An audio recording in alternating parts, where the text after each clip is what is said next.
로마서를 설교하면서 제게 가지고 있는 하나의 소망은 복음이라고 불려지는 이 하나님이 예수 그리스도 안에서 행하신 이 귀한 일이 남에게 기쁜 소식이 아니라 나에게 기쁜 소식이고, 우리 몸된 교회 공동체 형제자매 여러분 한 명 한 명의 삶 속에서 기쁜 소식이 되어서 우리 마음 안에 하나님을 향한 거룩한 감정이 일어나기를 간절히 소망합니다. 그래서 하나님을 생각하면 그분에게 기도하게 되고, 그분 앞에 나아가게 되고, 그분의 말씀에 귀를 기울이게 되고, 우리의 소망을 그분에게 두는 그런 삶으로 나아가기를 간절히 소망합니다. 여러분, 복음을 차근차근 우리가 살피면서 하나님께서 예수 안에서 우리를 위해서 행하신 그 일이 무엇인지를 알면 성령께서 우리 안에 이런 거룩한 감정을 일으키실 거라는 확신이 제 안에 있습니다. 바울이 로마에 있는 교회들에게 전하는 복음을 한마디로 하면 하나님의 복음입니다. 하나님의 복음이라고 하는 것은 하나님이 행하신 일에 관한 소식, 그런데 그 소식이 기쁜 소식이라는 의미이죠. 바울 사도는 이 하나님의 복음을 두 가지로 묘사를 해요. 하나는 성경에 미리 약속된 것이고, 하나는 하나님의 아들에 관한 소식이다, 이렇게 말합니다. 성경에 미리 약속된 하나님의 아들에 관한 이 소식을 전해서 바울이 듣는 사람으로 하여금 일어나기를 원하는 반응이 뭐냐면 그분을 믿어 순종케 되는 것입니다. 바울은 자기가 가보지 않은 이 로마를 향해서 복음을 전하면서 정말 자기가 얼마나 그토록 가고 싶어 하는지를 그들에게 말하고, 가기를 원하는 이유가 이 복음을 전하기 위한 것이라고 얘기를 해요.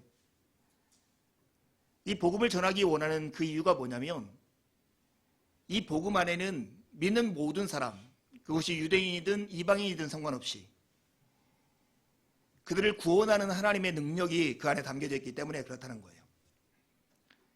복음이 하나님의 능력이 되는 이유는 그 속에 하나님의 의의가 들어있기 때문에 그렇습니다. 왜 모든 사람에게 이 복음의 능력이 필요할까요? 그것은 하나님의 진노가 불의로 진리를 막는 모든 사람들의 경건치 않음과 불의에 대해서 이미 나타나서 마치 하늘이 무너진 것처럼 죄인을 향해서 짓누르고 있는 현실 때문에 그렇습니다. 이것을 피할 수 있는 길, 이곳으로부터 구원받을 수 있는 유일한 길은 하나님의 아들 예수 그리스도와 하나가 되는 길밖에 없기 때문에 그렇습니다. 하나님의 심판이 무서운 것은 죄인을 향해서 벌을 내리는 것보다 더 두렵게 그들을 향해서 무관심하게 방치함으로써 그들의 욕심과 그들의 욕망에 따라 삶으로써 그들 스스로는 자기를 위한다고 생각하지만 결과적으로는 자기를 해야 하는 그 길에 내버려 두시는 데 있다는 것입니다. 이야기를 듣는 사람들, 어쩌면 바울 사도가 여러 회당에 다니면서 이 복음을 전하자 사람들에게 일어났던 질문들이 있었을 거예요.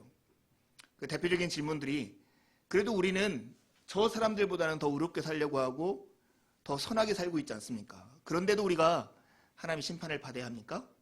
이렇게 질문하는 사람들. 또 그중에 어떤 유대인들은 우리는 할례도 받았고 우리는 율법도 가지고 있고 우리는 유대인에 속했는데 우리가 정말 하나님의 심판을 받아야 합니까? 이렇게 말하는 사람들을 향해서 하나님은 각자가 그들이 행한 대로 자격과 조건 다 내려놓고 모든 것에 은밀한 것까지 보시는 하나님의 심판대 앞에 서야 한다. 그러니 우리가 있는 어떤 자격도 우리의 어떤 실력도 하나님의 심판을 면할 수 있는 길이 될 수 없다라고 이렇게 가르쳤습니다.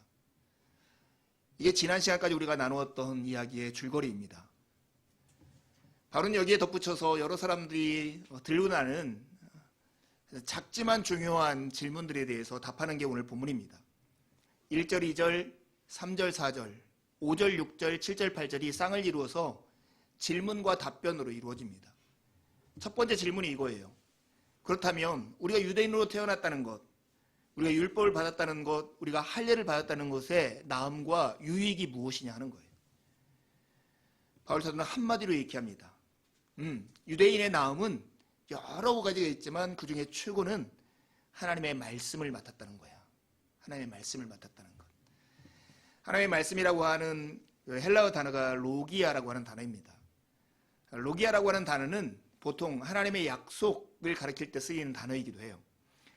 다른 말로 하면 유대인들은 하나님의 약속을 받은 자, 좀 더 풀어서 얘기하면 하나님과 약속을 맺은 백성이라는 거예요. 이것이 다른 유대인이 아닌 이방 민족과 구별되는 유대인의 독특한 점이고 특별한 점이었어요. 하나님과 언약을 맺은 이 유대인들의 사명이 있었죠. 하나님이 아브라함을 불러서 그에게 복을 주고 아브라함을 통해서 모든 민족이 복을 받도록 하겠다는 하나님의 계획 따라 유대인들은 하나님과 언약을 맺음으로써 그들이 하나님의 율법을 지키고 하나님의 백성으로서 신실하게 삶으로써 그들을 통해서 많은 사람들이 주께로 돌아오는 이방의 빛으로 쓰려고 하는 것이 하나님의 목적이었습니다. 하지만 그 결과는 무엇이었을까요? 하나님이 그들을 향해서 신실하게 언약을 지키실 그때에도 유대인들은 하나님의 언약을 지키기는커녕 오히려 그 언약을 배반하며 하나님과의 관계에서 신의를 저버리는 행동을 한 것입니다. 오늘 본문에서 우리가 던져야 할 가장 중요한 질문이 이거예요. 이스라엘 백성들이 하나님의 언약을 지키지 못하고 하나님과의 신의를 저버렸을 그때에 그렇다면 하나님도 그들과 맺은 언약을 깨버리고 그 신실하심을 포기하실까 하는 거예요. 여러분, 약속이라고 하는 게 그렇잖아요. 서로 약속하면 한쪽이 어기면 다른 한쪽도 지켜야 할 의무가 없잖아요. 언약도 마찬가지예요. 하나님이 주권적으로 맺었지만 피로 맺은 이 약속, 만약 이 언약을 깨뜨리면 피로 책임을 묻겠다는 그 약속은 깬 사람이 피로 책임을 물어야 할 뿐만 아니라 한 사람이 깨버렸으면 다른 한편에서는 그것을 지켜야 할 의무가 없는 거예요. 우리가 이 지점에서 물어야 할 질문이 이거예요. 유대인들이 이 언약을 깨버렸는데 하나님도 이 신의를 버려버리고 언약을 깨버리실까 한 거예요. 그것도 당연한 자기의 권리로 말이에요. 이런 질문이 우리에게 중요한 이유가 있습니다. 왜냐하면 우리도 예수 그리스도를 믿어서 하나님의 은혜로 하나님의 백성이 되었어요. 그런데 우리가 경험 속에서 어떤 현실을 마주하냐면 우리의 연약함과 우리 안에 남아있는 아직 죄성으로 말미암아 여전히 하나님과의 관계에 있어서 신실하지 못할 때가 있다고 하는 거예요. 그때 하나님은 우리에게 어떻게 반응하실까 하는 질문은 오늘 본문이 던지는 질문과 같은 궤를 하고 있는 것입니다. 여러분, 오늘 로마서 3장 1절에 8절에 있는 말씀이 로마서에서 인간이 모두가 하나님 앞에 죄인이라고 하는 이 선언을 하는 데 있어서 매우 중요한 본문이라고 생각이 됩니다. 왜냐하면 하나님의 진노로 말미암아 인간의 죄악 위에 무너진 하늘에서 마치 솟아날 구멍처럼 하나님의 어떠하심을 보여주는 것이 오늘 본문이기 때문에 그렇습니다. 군에 있을 때 읽은 책 중에 강유일 씨의 수필집이 있는데 그 수필집에 나오는 몇 가지 대사가 늘 잊혀지지 않아요. 그 중에 하나가 이거였습니다. 대안이 없는 비판은 소음에 지나지 않는다. 뭔가를 막 비판하고 비난하고 누군가 잘못했다고 막 얘기하는데 대안이 없어 막 소리만 치는 것은 소음에 지나지 않는다고 그래요. 여러 가지로 이야기할 수 있습니다. 대안이 없더라도 소리치는 사람이 있어야 세상이 변한다고 말할 수 있습니다. 그 말도 맞은 것 같아요. 하지만 오늘 우리가 이 강유일 씨의 짧은 말 속에서 우리에게 던지는 이야기를 한번 생각해 보세요. 하나님이 우리가 너 죄인이야, 너는 절망이야, 하늘이 무너졌고 하나님의 심판 아래 있어, 이렇게 말을 하는데 그럼 어쩌라고요 하는 말에 대한 대답이 없다면 그 사실 자체는 우리에게 절망과 암담함만을 줄 거예요. 그렇지만 하나님은 우리를 감옥에 보내려고 하는 재판관의 입장에서 우리에게 우리의 죄를 지적하시는 게 아니라 우리의 병을 고치려고 하는 의사의 입장에서 우리의 병의 실체를 드러내는 것이 이 로마서 1장과 2장의 본문이라는 것을 기억해야 합니다. 하나님은 우리에게 이렇게 절망적인 상황 가운데서도 우리가 소망을 둬야 할 곳이 어디인가를 보게 하려고 오늘 본문을 우리에게 주시고 있는 것입니다. 인간이 이렇게 하나님 앞에 불순실할 때 하나님도 신실하기를 포기하실까 하는 질문과 답이 3절과 4절에 나와 있습니다. 그들 가운데 얼마가 믿지 아니하고 하나님 앞에 신실하지 못한다는 그 사실이 이제 하나님께서도 그 언약을 깨버리시고 신실하기를 포기하는 대로 갈 수 있을까 하는 거예요. 여러분, 만약에 하나님이 정말로 우리가 행한 대로 우리에게 똑같은 방식으로 우리에게 대하신다라고 하면 정말 우리가 예배하고 있는 우리 그리스도인이라고 말하는 우리 누구도 하나님 앞에 설 수 있는 사람은 아무도 없을 거예요. 이 질문 앞에 4절의 바울사도가 그럴 수 없다라고 얘기해요. 세상이 모두 거짓말을 일삼을 때도 하나님은 끝까지 당신이 하신 약속을 흔들림이 없는 신실함으로 지키시는 분이다. 당신이 하신 약속을 흔들림이 없는 신실함으로 지키시는 하나님, 그분이 하나님이라고. 유대인들이 그 언약을 지키지 아니하고 신의를 저버릴 그때에도 하나님은 신의를 저버리지 아니하고 신실하게 그 약속을 지킨 덕분에 지금 유대인들이 이 소식을 듣고 있다라고 하는 그 이야기를 전해주고 있는 것입니다. 여러분, 이것을 단순한 거래 관계로 생각하면 도무지 이해할 수 없습니다. 하지만 하나님의 이렇게 행동하심을 사랑의 관계 안에서 이해하는 것은 이해가 될 법한 내용입니다. 제가 그 아내와의 관계에 있었던 일을 예전에도 한번 말씀을 드렸어요. 결혼이 25주년이 됐을 때 아내가 저에게 계속 무엇인가 선물을 사달라고 계속 보챘어요. 가난한 남편에게 선물을 빼앗으려는 아내에게 제가 되물었죠. 당신은 나에게 해준 게 뭐 있어? 그때 아내가 저에게 했던 말이 이거예요. 견뎌줬어.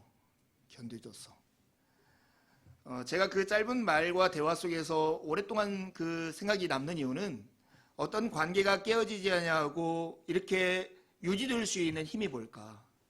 그것은 사랑으로서 누가 견뎌줬기 때문에 가능하다는 것을 제가 깨달았었어요. 여러분이 인내라고 하는 것은 거래 관계에서는 있을 수 없는 거죠. 누군가가 상대방의 계약을 깨버리면 그냥 깨버리는 거예요. 하지만 사랑의 관계에서는 한쪽의 모자람과 한쪽의 실패와 한쪽의 부족함을 인내라고 하는 사랑으로 붙잡고 있기 때문에 이 관계가 깨어지지 않는 게 가능하다고 하는 거예요. 부모와 자녀의 관계는 그런 모습의 대표적인 사례죠. 이놈들이 얼마나 속썩입니까? 징그럽게 말 안 듣잖아요. 은혜를 받으면서 늘 자기가 권리를 행사하는 것처럼 왜 이것도 안 사줘 이렇게 따지잖아요. 그게 자식들인데 부모가 계약관계면 탁 내쳐버리고 너 인마 집 나가 이렇게 해버리면 될 것을 부모가 끝까지 그러지 않거든요. 인내라고 하는 흔들릴 수 있지만 넘어지지 않도록 붙잡고 있던 끈, 이 인내를 가지고 붙잡고 있기 때문에 이 관계가 계속되는 것처럼 하나님과 우리의 관계, 하나님과 이스라엘의 관계가 넘어지지 아니하고 그대로 흔들리지만 그대로 유지될 수 있는 유일한 힘이 있다면 인내하시는 하나님의 사랑, 그 사랑을 가난케 하시는 하나님의 흔들림이 없는 신실함 때문이라는 것입니다. 사랑하는 여러분, 로마서 9장과 11장은 하나님의 이 신실하심이 이 유대인들, 이스라엘을 향해서 어떻게 나타나는가를 매우 구체적으로 소개할 거예요. 하나님의 신실하심은 이스라엘의 실패에 불구하고 약속을 깨지 않고 계속해서 그들을 향한 언약을 유지하고 계시다는 것을 우리에게 보여줍니다. 하나님은 유대인들이 하나님께 했던 방식, 그 같은 방식으로 하나님이 유대인들에게 행하지 않으셨어요. 그들이 신실하지 못했을 때도 당신의 약속을 의심할 때에도 하나님은 변함없이 그 약속을 지키셨습니다. 그래서 우리는 이렇게 말할 수 있습니다. 하나님의 이 신실하심이 바로 복음이다. 하나님이 복음이다. 이렇게 말할 수 있는 것입니다. 하나님의 사랑이 우리의 못남을 이기고 하나님의 신실하심이 우리의 신실치 못함을 이겼기 때문에 오늘 우리가 여기 있고 우리가 이 말씀 앞에 섰고 여전히 하나님 앞에 나와서 예배할 수 있는 존재가 됩니다. 그럼에도 불구하고 로마서 1장 18절에서 3장 20절까지 있는 긴 맥락은 인간이 하나님 앞에 죄인이라는 것을 선언하는 대목입니다. 인간의 죄가, 인간의 악함이 어디까지 갈 수 있는가, 그 끝을 보여주는 것이 오늘 본문 5절에서 8절까지에 있는 내용이에요. 인간 안에 있는 못난이 질문들이 드러내는 그들 안에 감춰져 있는 죄성, 이것이 백일하에 드러나는 모습입니다. 자기의 알량한 자존심, 나는 틀리지 않았어, 나는 괜찮아, 이것을 지키기 위해서 하나님께 따져 묻는 질문이 여기 나오는 것입니다. 이렇게 묻는 거죠. 우리의 악한 행위에도 불구하고 하나님이 신실하심을 나타내서 하나님이 얼마나 의롭고 신실한 분이 나타났다면, 인간의 악한 행위가 오히려 하나님의 의로운 행위로 잘 드러났다면 오히려 하나님이 우리한테 고맙다고 하고 우리를 칭찬해 줘야지 않겠냐 하는 거예요. 이런 거죠. 가룟 유다가 배반하지 않고 예수님을 십자가에 넘기지 않았으면 어떻게 예수님이 십자가를 지시고 그 십자가 덕분에 우리에게 오는 구원이 어떻게 이루어질 수 있어요? 그러니까 하나님께서 가룟 유다한테 벌을 주지 말고 상을 줘야죠. 그 어렵고 힘든 일을 했는데. 이런 논리의 질문인 거죠. 힌두교나 불교권 안에서 윤회설을 믿는 사람들은 자기의 공덕을 쌓으면 무엇인가 다음 생에 태어날 때 잘 태어난다라고 하는 그런 생각 때문에 동남아시아나 인도권을 여행하는 사람들에게 자주 듣는 말이 그것입니다. 거기들이 이렇게 구걸을 할 때 너무 당당하다는 거예요. 내가 구걸하는 것은 당신하고 다음 생에 잘 태어날 수 있는 기회를 주기 때문이라는 거죠. 지금 유대인들이 하는 질문, 이 질문이 딱 그와 같은 거죠. 하나님을 향해서 거지 같은 질문을 하는 거죠. 내가 하나님한테 이렇게 악을 행했기 때문에 하나님이 신실하심이 드러났잖아요. 이렇게 말을 하는 거예요. 여러분, 이것은 인간 안에 얼마나 인간 스스로가 뻔뻔하고 하나님 앞에 책임감 없고 죄악된 본성을 가지고 있는가를 스스로 자백하는 것과 같은 질문입니다. 바울 사도가 이렇게 답해요. 결코 그럴 수 없다라고. 만약에 하나님께서 인간의 악함을 들어서 그 악함이 있기 때문에 하나님의 의로움이 드러나고 하나님의 신실하심이 드러난다면 하나님이 무슨 자격으로 심판을 할 수 있겠냐는 거예요. 하나님이 이처럼 행하신다면 어떻게 세상을 심판할 수 있겠느냐? 이게 바울 사도의 답변입니다. 악은 악일 뿐이고 사람은 무엇으로 심든지 심은 그대로 거두는 것이 하나님의 원리이고 하나님의 방법이라고 분명하게 말씀하십니다. 사랑하는 여러분, 궁지에 빠진 쥐가 고양이를 물듯 더는 자기의 죄를 감출 수 없을 때 인간이 하는 방법은 재판장이신 하나님을 향해서 하나님의 공정함을 따져 묻고 공정함을 문제 삼아서 따져 질문하는 그 길로 나아가게 됩니다. 왜 하나님이 우리를 이렇게 만드셨어요? 하나님이 왜 세상을 이렇게 악하게 두셨어요? 이런 쪽으로 나아가는 것이죠. 하지만 이것이야말로 하나님의 공정함의 문제가 아니라 자기의 무책임함과 자기의 악함을 그대로 드러내는 자백과 같다는 것을 잊어서는 안 됩니다. 도둑이 도리어 몽둥이를 든다는 식의 적반하장과 같은 인간의 마음 안에서 여러분 안에도 이런 마음이 든다면 정말로 우리 안에 얼마나 큰 죄성이 자리 잡고 있는가를 깨달아야 할 것입니다. 우리 안에는 정말로 영적인, 인간적인 큰 게으름이 우리가 있다는 것을 잊어서는 안 됩니다. 이번 주에 책을 읽다가 서울대학교 정치외교학과의 김영민 교수가 쓴 책을 읽었습니다. 거기 여러 가지 맥락 속에 나오는 짧은 말인데 이 말이 기억이 남아서 노트를 해놨어요. 뼛속 깊이 귀찮아하는 사람은 삶 자체로 귀찮아함으로 인류의 멸망 따위를 크게 개의치 않는다. 너무 귀찮아하는 사람은 옆에 사람이 죽어가도 남모른 채 한다 하는 말이에요. 이 글을 읽으면서 사막의 수도사들이 그들이 경건을 위해서 사막까지 나가서 그렇게 고투하면서 살면서도 끊어버릴 수 없는 죄들이 있다는 것을 발견해가지고 7가지로 정리해서 가르쳤습니다. 그게 우리가 예전에 교회에서 나누었던 7가지 대죄, 가장 큰 7가지 죄의 목록이에요. 근데 여러분, 그 죄의 목록 가운데 게으름, 나태가 있다는 걸 아십니까? 사막의 수도사들이 가르쳤던 나태, 게으름은 목표가 없는, 뭔가를 해야 할 일이, 하고 싶은 일이 없는 상태, 이것을 게으름이라고 말을 했습니다. 뭔가를 하고 싶은 목표가 생기면 그 안에 필요가 생기고, 필요가 생기면 사람은 움직일 수 있는 추진력이 생기기 마련입니다. 여러분, 우리가 이 게으름을 이 대목에서 여러분에게 소개하는 이유가 있습니다. 우리는 마치 개울가에서 한여름 이렇게 앉아 있으면서 덥다 하면서 개울에 있는 물 바가지 하나 퍼가지고 내 몸에 끼얹는 것을 자주 합니다.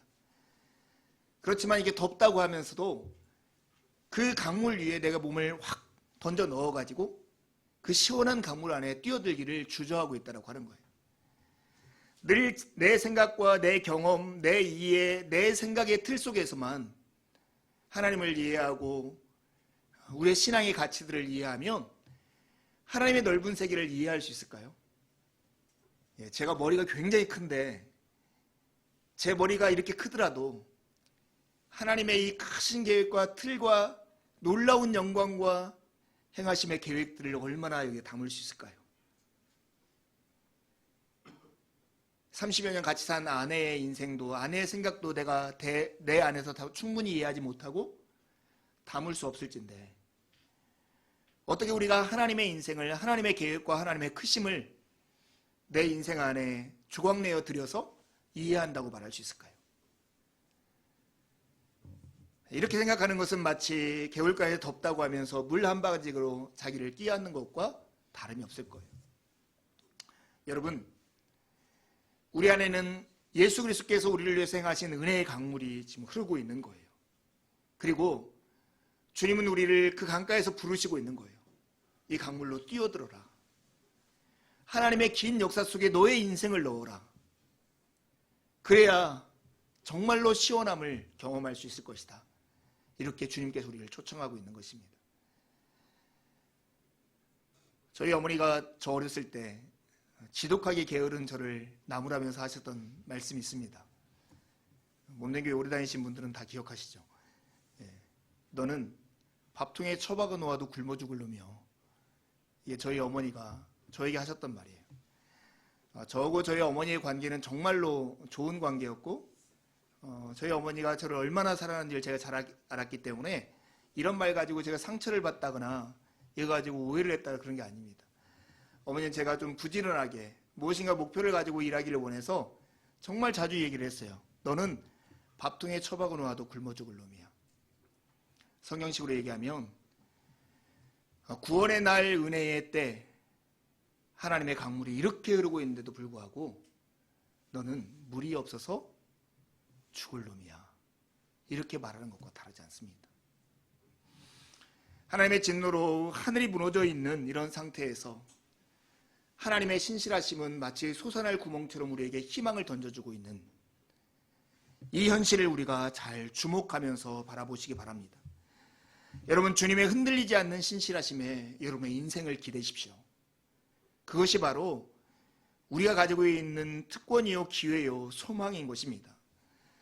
여러분, 우리가 가지고 있는 하나님의 흔들리지 않는 이 신실함에 기대는 것이 얼마나 복되고 영광스럽고 위대한 일인가를 보여주는 중요한 본문이 있다면 창세기 12장에 나오는 본문이에요. 여러분, 창세기 12장에 보면 하나님이 아브라함을 부르시는 장면이 나와요.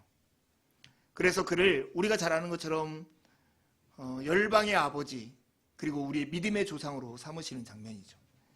여러분, 아브라함을 부르는 장면 바로 앞에 무엇이 나오는지 아세요? 바로 바벨탑 사건이 나와요. 인간이 하나님을 반역해서 지은 죄가 계속 자라서 죄의 극치까지 이 죄덩어리가 인간의 문명과 인간의 지혜와 인간의 연대와 인간의 노력과 결합해서 만든 것이 바벨의 성과 탑을 쌓은 거예요. 근데 그것은 그들을 살리고 안전하게 보존하는 것이 아니라 오히려 하나님과의 관계를 멀어지게 하고 스스로를 멸망시키는 위험한 행동이었던 것이죠. 하나님의 언어를 흩어버리시자 그들의 노력이 물거품처럼 된 이후에, 그래서 인간에게는 어떠한 소망과 가능성이 없을 그때에 가능성이 전혀 없는 우상을 만드는 집에 아들을 불러다가 별 볼 일이 없는 땅 가나안 땅에 옮겨 심어서 거기서 하나님께서 믿음의 조상을 삼는 거예요. 내가 너에게 복이 되게 할 것이다. 그리고 너를 통해서 열방이 복을 받게 하겠다. 이게 하나님의 플랜이었어요. 그리고 하나님은 당신의 계획과 당신의 뜻과 당신의 목표가 후회로 남지 않기 위해서 아브라함을 위해서 쉬지 않고 일을 하십니다. 가지 말라는 곳 흉년이 들자 이집트로 갔을 때 하나님은 그곳에 함께 가셔서 바로에게 경고를 주시고 오히려 갑부가 되어서 그곳에 돌아오게 하십니다. 롯과의 갈등 가운데서 헤어질 때도 하나님은 아브라함과 함께 하셔서 그가 복을 누리게 하세요. 5개국 연합국에 자기 조카 롯이 잡혀갔을 때는 자기 집에서 기르는 318명의 군사를 데리고 그곳을 쫓아가서 그들과 싸워서 이기게 하셨습니다.